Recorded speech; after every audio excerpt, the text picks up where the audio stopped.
औज़ु बिल्लाहि मिनश शैतानिर रजीम बिस्मिल्लाहिर्रहमानिर्रहीम अल्लाहुम्मा सल्लि अला सय्यदना मौलाना मुहम्मदिन व अला आलिहि व सहबिहि व बारिक वसल्लम। तमाम तारीफ़ें रब्बुल इज़्ज़त की हैं जो तमाम जहानों को पालने वाला है। मैं हूँ हकीम आमिर शहजाद डस्का से। नाज़रीन किराम, आपकी खिदमत में हुक्म कदीम का मालजाती रुझान, उनकी गहरी फ़िक्र, अमराज के दफ़ा के लिए हिफ़्ज़ान सेहत पर उनका फ़लसफ़ा, उनके मालजाती वाक़यात और उनके अक़वाल आपकी खिदमत में अर्ज़ करता हूँ।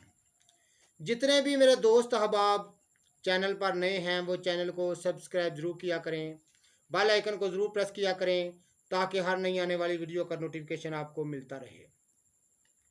नाज़रीन किराम, आज हम बात करेंगे शिकम के गुड़गुड़ाने पर, यानी पेट में गुड़गुड़ाना होना की वजूहात क्या है, वो भी इब्ने सीना की तहरीर से।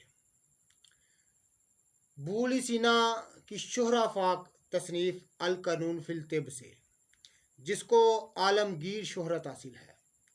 नाज़रीन किराम, इब्ने सीना कहते हैं कि ग़िज़ाओं की वजह से पैदा होता है पेट का गुड़गुड़ाना, ग़िज़ाओं की वजह से पैदा होता है।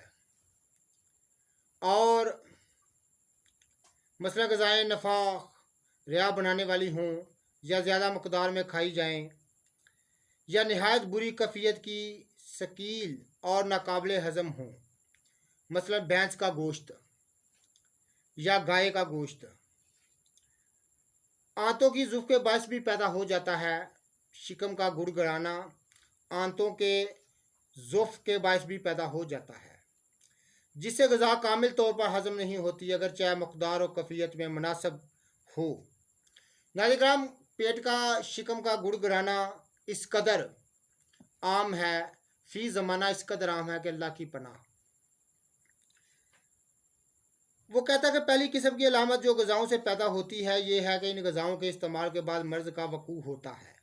और दूसरी किस्म की अलामत जो आंतों की कमज़ोरी से पैदा होती है ये है कि बैरूनी सबब के बगैर ग़िज़ा की उम्दगी के बावजूद कुरकरा लाहक होता है। पहली किस्म में ग़िज़ा की इस्लाह करें और दूसरी किस्म में इसकी मकदार को कम कर दें। मजून, फलाफली, कमूनी और मजून खुज़ी खिलाएँ, बशर्तिया के बदहज़मी के बाद दस्त जारी हों। तो नाज़रीन किराम, ये इब्ने सीना की तहरीर में आपकी खिदमत में अर्ज़ कर रहा हूँ। पेट का गुड़गुड़ाना इस कदर आम है और नाज़रीन किराम, इसकी दो वजूहात हुक्मा कदीम ने बताई हैं। तो इब्ने सीना जो अपने ज़माने का पाए का फ़लसफ़ी है और अपने ज़माने का माना हुआ तबीब है, उसकी शोहरा फाक तसनीफ़ है अल कानून फिल तिब। उससे मैं आपकी खिदमत में अर्ज़ कर रहा हूँ कि पेट का गुड़गुड़ाना, शिकम का गुड़गुड़ाना की वजूहात क्या हैं। तो जितने भी मेरे दोस्त अहबाब चैनल पर नए हैं वो चैनल को सब्सक्राइब ज़रूर किया करें, बेल आइकन को ज़रूर प्रेस किया करें ताकि हर नई आने वाली वीडियो का नोटिफिकेशन आपको मिलता रहे। जब वो कहता है कि इस मर्ज़ के लिए जवारिश बसबासा बहुत ही फ़ायदा देती है।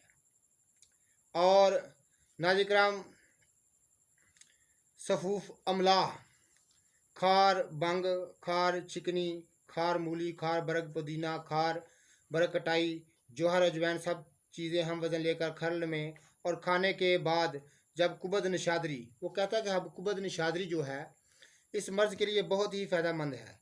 या हब पपीता या नमक सुलेमानी बहुत ही फ़ायदा देते हैं। तो नाज़रीन, मैं ये सब कुछ आपकी खिदमत में अर्ज़ कर रहा हूँ। जितने भी मेरे दोस्त अहबाब चैनल पर नए हैं वो चैनल को सब्सक्राइब ज़रूर किया करें, बेल आइकन को ज़रूर प्रेस किया करें। किसी दोस्त अहबाब ने मेरे साथ बात करनी हो, मेरा नंबर है 030685988098। इस नंबर पर रब्ता कर सकते हैं। वीडियो को शेयर कीजिए, लाइक कीजिएगा। अल्लाह हाफिज़।